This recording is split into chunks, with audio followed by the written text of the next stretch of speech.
Samuel, você que tem, segundo Samuel, aliás, 1 Samuel, capítulo 22. 1 Samuel, capítulo 22, versículo 13.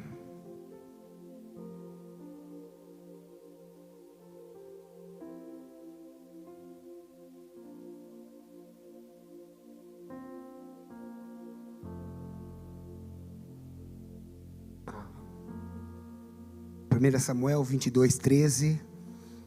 Então lhe disse Saul: por que conspirastes contra mim, tu e o filho de Jessé? Pois deste-lhe pão e espada, e consultaste por ele a Deus, para que se levantasse contra mim, a armar-me ciladas, como se vê neste dia. E respondeu Aimeleque ao rei e disse: e quem entre todos os teus criados há de tão fiel como Davi, o genro do rei, pronto na sua obediência e honrado na sua casa? Comecei porventura hoje a consultar a Deus por ele? Longe de mim tal. Não impute o rei coisa nenhuma ao teu servo, nem a toda a tua casa, nem a casa de seu pai, pois o teu servo não soube nada de tudo isso, e nem muito e nem pouco. Porém o rei disse: Aimeleque, morrerás, certamente tu e toda a casa do teu pai. E disse o rei aos da sua guarda que estavam com ele: virai-vos e matai os sacerdotes do Senhor, porque também a sua mão é com Davi, e porque souberam que fugiu e não me fizeram saber. Porém, os criados do rei não quiseram estender as suas mãos para remeter contra os sacerdotes do Senhor. Então disse o rei a Doeg: vira-te e arremete contra os sacerdotes. Então se virou Doeg, o edomeu, e arremeteu contra os sacerdotes, e matou naquele dia 85 homens que vestiam éfode de linho. Também a Nobe, cidade destes sacerdotes, passou a fio da espada, desde o homem até a mulher, desde os meninos de peito até os bois, jumentos e ovelhas, passou a fio da espada. Porém, escapou um dos filhos de Aimeleque, filho de Aitube, cujo nome era Abiatar, o qual fugiu para Davi. E Abiatar anunciou a Davi que Saul tinha matado os sacerdotes do Senhor. Então Davi disse a Abiatar: bem sabia eu, naquele dia, que estando ali Doeg, o edomeu, não deixaria de o denunciar a Saul. Eu dei ocasião contra todas as almas da casa do teu pai. Fica comigo, não temas, porque quem procurar a minha morte também procurará a tua, pois estarás a salvo comigo. Amém, gente? O rei Davi estava fugindo, tentando escapar da fúria de Saul, o rei Saul. Davi até então era o general do exército de Israel, e a fúria de Saul já havia se acendido contra Davi. Saul queria matar Davi de tudo quanto é jeito, procurava a morte de Davi. Então, e Davi evitava o confronto. A Bíblia vai dizer que na fuga, Davi para na casa dos sacerdotes, como se fosse o seminário dos sacerdotes, onde eles moravam, estudavam, ofereciam sacrifícios para Deus, enfim. Ali havia a tenda, né, do tabernáculo. E Davi para pedir ajuda para o sacerdote. E a Bíblia diz que o sacerdote, antes de ajudar Davi, consultou a Deus, perguntando se Deus, se era para ele fazer isso. E Deus disse para que ele, Deus orientou o sacerdote que ajudasse o Davi. Davi pediu pão para comer. O sacerdote falou assim: o pão que eu tenho é o pão que nós oferecemos, não é pão novo. Davi falou: serve. Então ele deu pão para Davi. E Davi disse assim: por acaso tem alguma arma aí, tem alguma espada, alguma coisa? E o sacerdote falou assim: a única espada que nós temos aqui, Davi, é aquela espada que você deu de presente para nós quando você matou o gigante Golias. Então, o sacerdote Aimeleque pega aquela espada que foi de Golias, e que muitos anos atrás o próprio Davi deu de presente para ficar guardado em homenagem ao Senhor, né, lá no tabernáculo, e dá para Davi. Então Davi vai embora com o pão, e Davi vai embora com a espada. Só que havia um edomeu, um homem maligno aqui no meio dos sacerdotes. Ele vivia, a Bíblia diz que o nome dele é Doeg. Diga assim comigo: Doeg.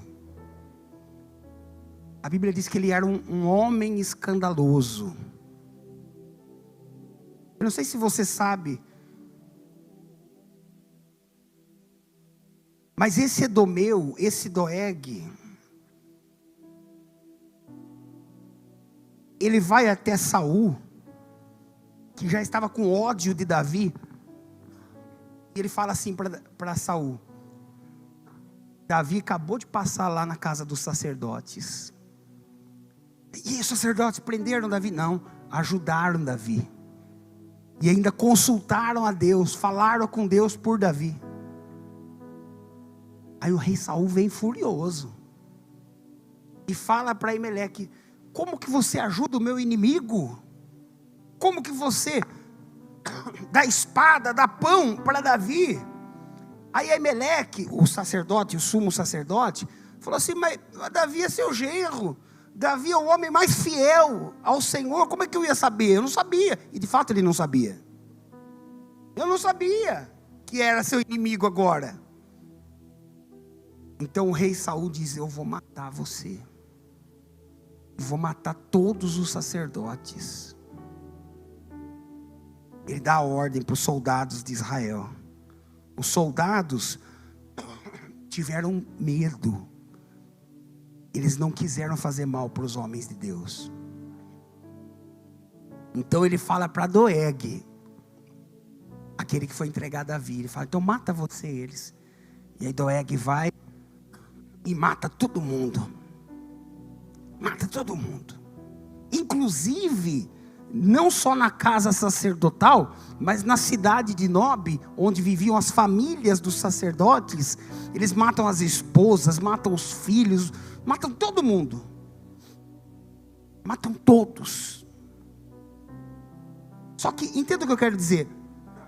Esse não é um plano apenas de Saul. Esse é um plano de Satanás. É um plano do diabo. Porque a classe sacerdotal, o sacerdócio era como se fosse o ouvido de Deus aqui na terra. E o sacerdócio tinha uma função extrema, muito importante, que não podia. A Bíblia diz que Deus instituiu o sacerdote. Isso começa com Moisés, depois Arão, o primeiro sumo sacerdote. E que a casa sacerdotal tinha o dever. Se você ler Levíticos capítulo 6 e Êxodo capítulo 27, você vai ler isso que eu vou dizer. A casa sacerdotal tinha o dever de todas as manhãs, 6 horas da manhã, pegar todas as cinzas que estavam no altar, com uma pá de prata, colocar dentro de um saco de linho, porque a Bíblia diz que eram cinzas ou brasas santas.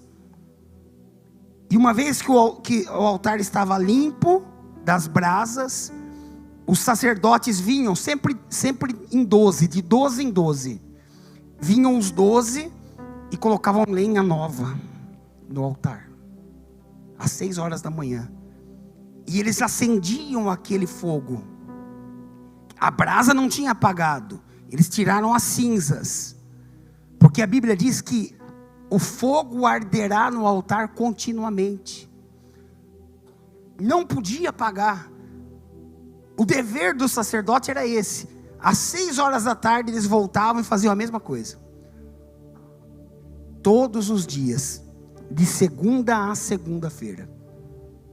Não havia um dia sequer que o sacerdote não ia podia estar frio, podia estar nevando, podia estar o que fosse.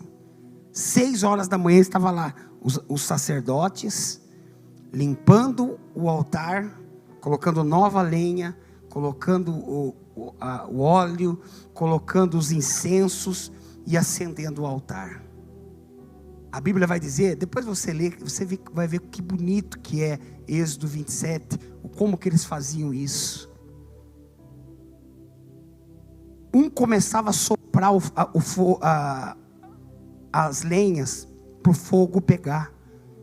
Quando acabava o fôlego de um, ele ia lá por último e vinha o próximo e continuava soprando. E aí ele não tinha mais fôlego, ele ia lá no último da fila, o próximo vinha e continuava soprando até o fogo pegar. Porque Deus disse assim: enquanto o altar estiver queimando, eu entendo que a minha presença é bem-vinda na terra. Enquanto houver fogo no altar, eu entendo que eu sou bem-vindo. Mas se o fogo apagar, eu vou entender que vocês não querem mais a minha presença. E aí Deus faz uma profecia, Deus libera uma palavra. Deus diz: por isso o fogo arderá continuamente sobre o altar, e enquanto houver a terra, sempre haverá um sacerdote na terra. O diabo ouviu isso. Quem ele tem na terra que serve ele? Saul. Deus falou que sempre vai ter um sacerdote. Eu vou matar todos, para que a palavra de Deus caia por terra. Tudo que Deus ama, o diabo odeia. Então a Bíblia diz que Saul estava endemoniado. Você já deve ter lido. Saul ficava possesso com os demônios. Saul cheio de demônios, jogava a lança em Davi. Para expulsar o demônio dele, Davi tinha que tocar a harpa.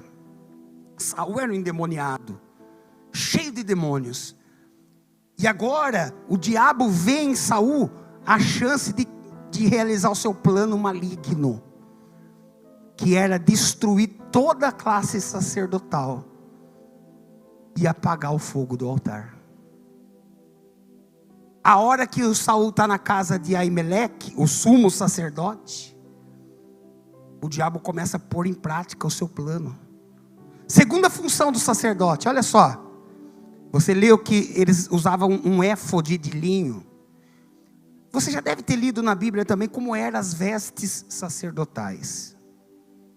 As vestes sacerdotais envolviam peitoral de ouro, envolvia as pedras preciosas que simbolizavam as 12 tribos de Israel. Mas havia algo fantástico na roupa do sacerdote, que ficava na barra da saia do sacerdote. Era como se fosse uma tigela de ouro, e do lado uma romã de ouro, e do lado uma tigela de ouro, e do lado uma romã de ouro, e assim ela contornava toda a saia do sacerdote. Então, conforme o sacerdote ia andando, aquela tigela de ouro batia naquela romã de ouro, e aquele barulho, a Bíblia diz que Deus recebia como um louvor e adoração para ele. A Bíblia diz que quando o sacerdote andava, o soar daqueles sinos subia para Deus como louvor e adoração. E o diabo tinha mais raiva ainda do sacerdote, porque essa era a função dele no céu: louvar e adorar a Deus. Ele falou assim: eu vou acabar com os sacerdotes. E é o que ele fez. Levantou esse maligno desse Saul, junto com esse Doeg, e foram lá e acabaram com tudo. Acabou com tudo. Só que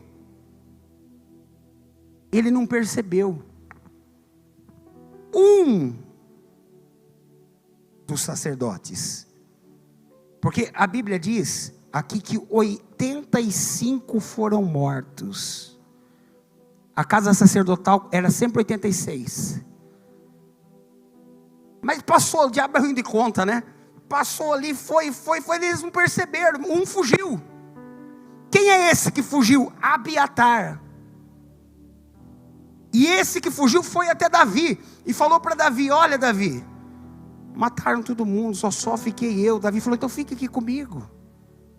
Fique aqui comigo. Só que naquele dia o fogo apagou. No dia seguinte o fogo continuou apagado. No dia seguinte apagado. E assim foi por 3 anos. Saul morreu. Davi assume como rei. E agora Davi fala: Abiatar, aquela roupa que você veio no dia que você fugiu, a veste sacerdotal, Abiatar trouxe o urim, tumim, trouxe o peitoral, trouxe com ele teve tempo de pegar e levar. Davi falou assim: constrói o altar, vamos colocar a classe sacerdotal de volta. E a Bíblia diz que Abiatar vai sozinho, irmãos. Ele vai e faz o altar. Agora ele está sozinho, soprando por fogo pegar. E por um tempo, Dirceu, ele vai sozinho, todos os dias, 6 da manhã e 6 da tarde, trocar as cinzas. Mas ele não vai deixar o fogo apagar. O diabo pensou que matou todo mundo. Só que Abiatar não estava na conta do diabo. Escuta isso, você não está na conta de Satanás, irmão. Pode ter certeza disso. Pode ter certeza do que eu estou falando. Ele sempre, para você ter uma ideia, agora, passou o tempo. 70 anos depois de Cristo.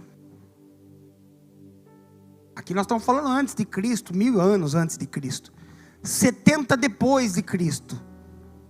Levanta-se o pior general do exército romano, que veio a ser imperador. O nome dele, Tito. Tito, para você ter uma ideia, ele era mais perturbado do que Saul. O historiador diz que, e a história confirma isso, que Tito, ele entra na Judéia decidido a destruir os judeus, acabar com os judeus.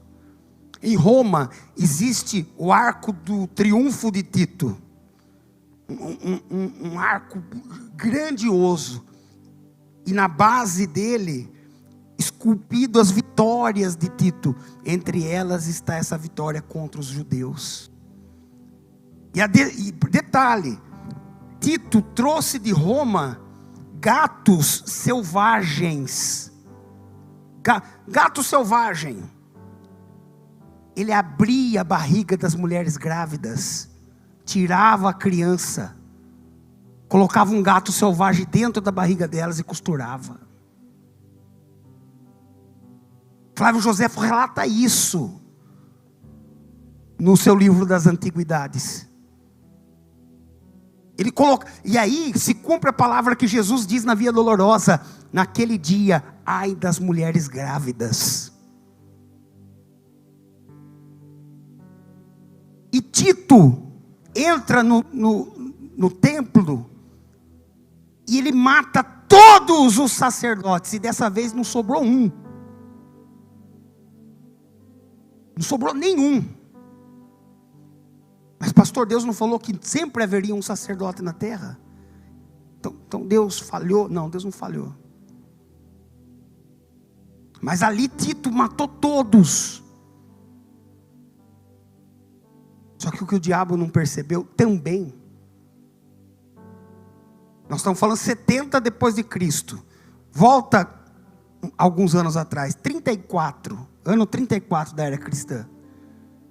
Jesus está diante de Caifás, o sumo sacerdote na época de Cristo. A Bíblia diz que Jesus já estava acorrentado, Jesus já tinha apanhado, e Caifás olha para Jesus e diz assim: você é o Messias? Você é o Messias? E Jesus diz para Caifás: tu o dizes. Você diz que eu sou o Messias. Aí Caifás começa a dizer assim: blasfêmia, blasfêmia. Ele pega o cajado sacerdotal dele, ele quebra. Ele pega as vestes dele sacerdotal, ele rasga diante de Jesus. A Bíblia diz que quando o Messias chega, ele assume o sacerdócio. O sumo sacerdote passa a ser ele. E um sacerdote é um cargo vitalício. Ele não é até a morte, a não ser que o sumo sacerdote abra mão do seu sacerdócio. E como ele faz isso, segundo o livro da lei? Ele tem que rasgar as vestes na frente do novo sacerdote. Caifás nem sabia disso. O cajado que ele segurava na mão é o cajado que tinha o nome desde baixo, o nome de Arão, e vinha o nome de cada sacerdote, e na curvatura do cajado estava lá o nome de Caifás. Ele quebra. Ele está entregando para Cristo, o Messias, o sacerdócio. Quer dizer, o sacerdócio foi passado e o diabo nem percebeu. E aí 1 Pedro capítulo 2 versículo 9, está escrito que Jesus fez de você sumo sacerdote, fez de mim sumo sacerdote, fez de você o novo templo, fez de nós o novo templo. E é por isso que você é tão perseguido, é por isso que o diabo se levanta tanto contra a sua casa, contra a sua vida, porque sempre que houver um sacerdote na terra, Deus vai ouvir a oração dele, Deus vai falar com ele. Hoje o louvor não está na campainha, na barra da saia do sacerdote, está na sua boca. E é isso que incomoda tanto. Quando você diz assim: não quero saber de Deus, não estou nem aí para Jesus, o diabo fala assim: deixa ele para lá. Agora, mas vós, deixa aí o versículo por favor. Sois a geração eleita, o sacerdócio real, a nação santa, o povo adquirido, para que anuncieis as virtudes daquele que vos chamou das trevas para a sua maravilhosa luz.